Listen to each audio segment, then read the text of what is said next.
Hey YouTubers, good morning, good evening, good night. I wanted to kind of throw up a quick story here. I'm in the middle of doing a few things here with the family, but I wanted to throw this up real quick for you guys to inform y'all on what's going on here.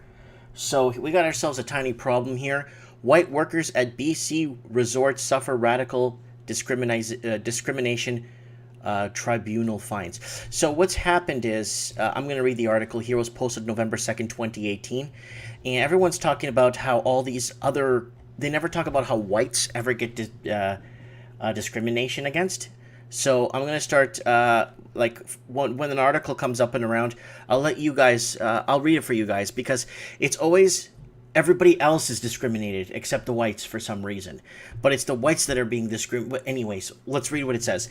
The owner of a resort of BC's Cariboo region has been ordered to pay more than $173,000 to 7 former employees who complained they financed discrimination on the job for being white. The Spruce Hill Resort and Spa staff alleged owner Kin Hwa Chan fired some of them and reduced the hours back in August of 2016, after he hired several new employees, all of whom were Chinese. Former workers represented by General Manager Melanie Eva filed a complaint. Melanie Eva filed a complaint to the Human Rights Tribunal, which ruled in their favor last week. Tribunal Chair David Jervivic noted it was an unusual case, given that the workers are not members of the group that has been historically discriminated against. Nevertheless, they have been subject to a poisoned work environment due to racism. Jervinevic wrote in her October 24 decision. On the top of that, they experience this in a small community where there are few alternatives to escape. Before Chan hired the new employees, he mentioned on multiple occasions that he wanted to bring in Chinese students because they wouldn't demand holiday pay, overtime pay, or days off, according to Eva. I find that over a period of months, Ms. Chan repeatedly said that they wanted to replace Caucasian employees with ethnically Chinese employees to reduce labor costs, the tribunal's decision reads. Mr. Chan said words to the effect, Chinese workers are better and cheaper than white workers. Though Chan denied the allegations of Jersevic, found that they were corroborated by other witnesses, and that one Chinese student was ultimately hired at the resort and asked to perform the job duties of 2 Caucasian employees.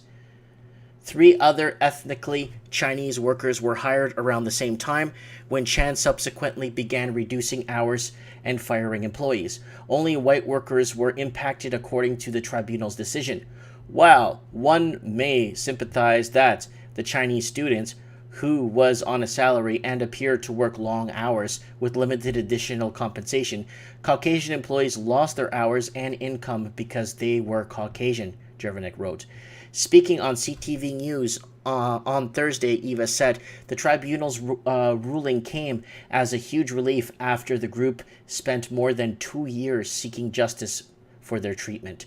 There's a lot of emotion and anxiety and stress that's built up. So we were so relieved that the overwhelmed by the determination by the tribunal, Eva said. We feel that this is not about victory for us as a small group of employees, but for our community and for anybody who suffers the indignity of being discriminated against. Indignity. Eva also complained that Chan sexually harassed her during a business trip to China when he only booked them one hotel room and tried to convince her to share it with him. Though Chan claimed he did so to save money, the tribunal noted that the room was not only at a budget hotel. Eva described it as fancy 5-star accommodation. So here's what's going to happen, guys. We got a takeover. It's an economic takeover in all the English-speaking countries. And when I was living in Vancouver, I just did not feel comfortable. I did not feel like I belonged there, and I wanted out, right? And that's why I left. I just did not feel like it didn't feel like Canada anymore. Because remember, guys, I'm a 40-year-old man, and I know what Canada was 20, 30 years ago. I know very well what Canada was. So I want to know what you guys think. I want to know what is going on. So this is posted here. How do you feel in your cities? Is this happening in your cities too? There's multiple cultures in the world, so there's a lot. I'm not just picking on the Chinese culture, but that's just what the main drive of immigration is in the province of British Columbia.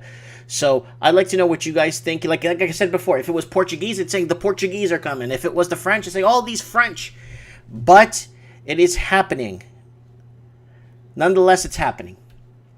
Bottom line.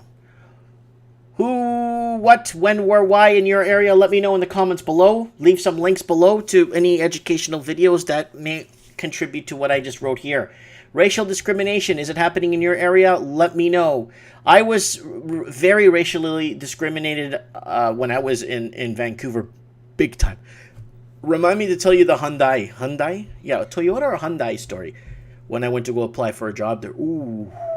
You guys think I'm lying. I told that my neighbors, like, no, I ain't gonna do that to you. I'm like, well, they did it to me. So let me know what you guys think. Comment below. Thanks for watching.